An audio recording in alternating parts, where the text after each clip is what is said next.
코뿔소의 뿔처럼 홀로 가라.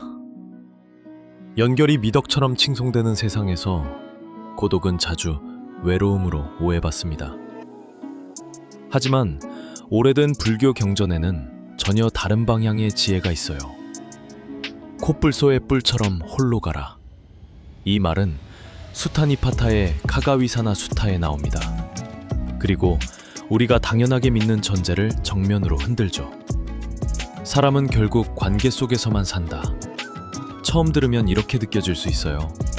세상과 단절하라는 건가? 사람을 멀리하라는 건가? 그런데 핵심은 그게 아닙니다.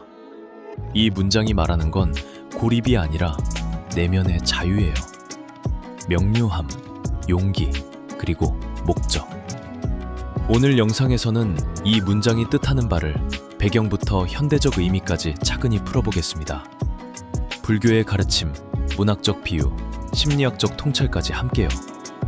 산만함, 획일적인 동조, 감정 과부하. 이게 일상이 된 시대에 이 문장은 이렇게 말하는 것 같아요. 안으로 돌아가라. 진짜로 살아라. 네 길을 확신 있게 걸어라. 코뿔소의 뿔처럼 홀로 가라는 말은 아주 오래된 텍스트에서 왔습니다.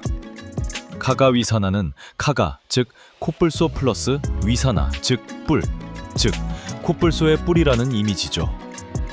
하나로 뻗은 방향, 흔들리지 않는 힘, 군중에 휩쓸리지 않는 걸음. 이 수타는 여러 연으로 이어지고 매 연의 끝에는 같은 후렴이 반복됩니다. 코뿔소의 뿔처럼 홀로 거닐라. 그리고 세속의 얽힘들을 보여줘요. 가족의 매듭, 로맨스의 유혹, 사회적 압박, 감정적 의존.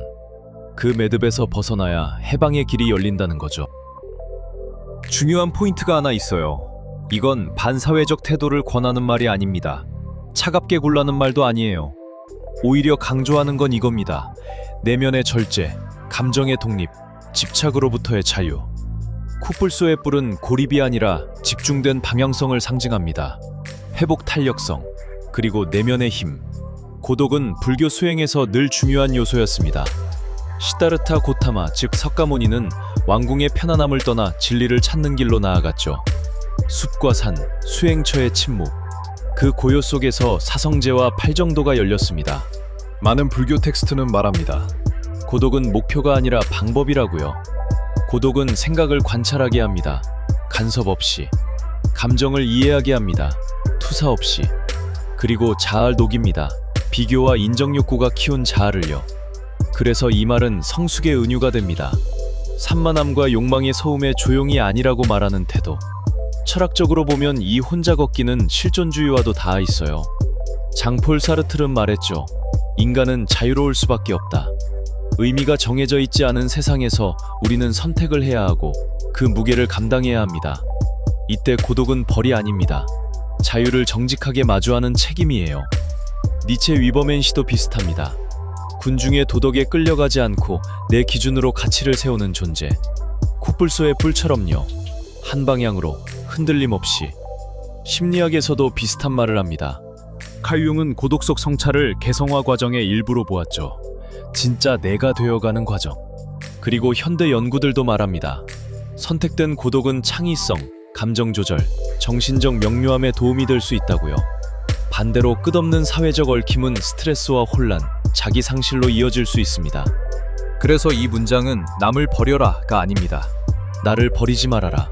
그에 더 가깝습니다. 그리고 지금은 고독이 더 귀해진 시대예요.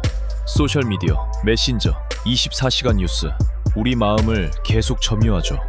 많은 사람들은 혼자 있는 걸 두려워합니다. 외로움과 착각하니까요. 하지만 끊임없는 연결은 더 큰 단절을 숨기기도 합니다. 나 자신과의 단절, 목적과 침묵과의 단절. 그래서 홀로 가라는 말은 요즘에 더 급진적으로 들립니다. 과자극을 거절하는 선택이니까요. 보여주기식 삶을 거절하는 선택이니까요. 다만 오해는 위험합니다. 이 말을 책임 회피의 핑계로 쓰면 안 돼요. 관계를 무시하는 변명으로도요. 영적 우월감으로도요. 불교의 길은 이기심이나 허무주의를 권하지 않습니다. 홀로 가는 길은 준비의 길이에요. 안에서 정화하고 더 큰 자비로 다시 세상과 만나는 과정. 부처도 그랬습니다. 고독의 시간을 지나 다시 돌아와 가르치고 치유하고 도왔죠. 고독은 자비가 자라나는 흙이 될 수 있습니다. 자연을 떠올려 봅시다. 코뿔소는 늘 공격적인 존재가 아닙니다. 소음과 군중에 휩쓸리지 않고 자기 길을 갑니다. 자립적이고 단단하고 존재감이 한 점으로 모여 있죠. 언덕 위의 외로운 나무도 그래요.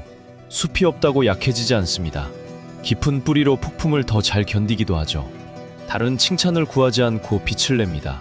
산은 떨어져 있지만 하늘에 닿습니다. 목적과 정렬된 고독은 결핍이 아니라 풍요입니다. 공허가 아니라 충만입니다. 그럼 현실에서 어떻게 실천할 수 있을까요? 첫째, 의도적인 고독을 만드세요. 하루 중 짧아도 좋습니다. 폰을 내려놓고 알림을 끄고 소음을 줄이세요. 그 침묵 속에서 우리는 자신을 솔직하게 만납니다. 그리고 진짜 목소리를 듣기 시작하죠. 둘째, 결정을 내릴 때 외부 압력보다 내면의 명료함을 기준으로 하세요.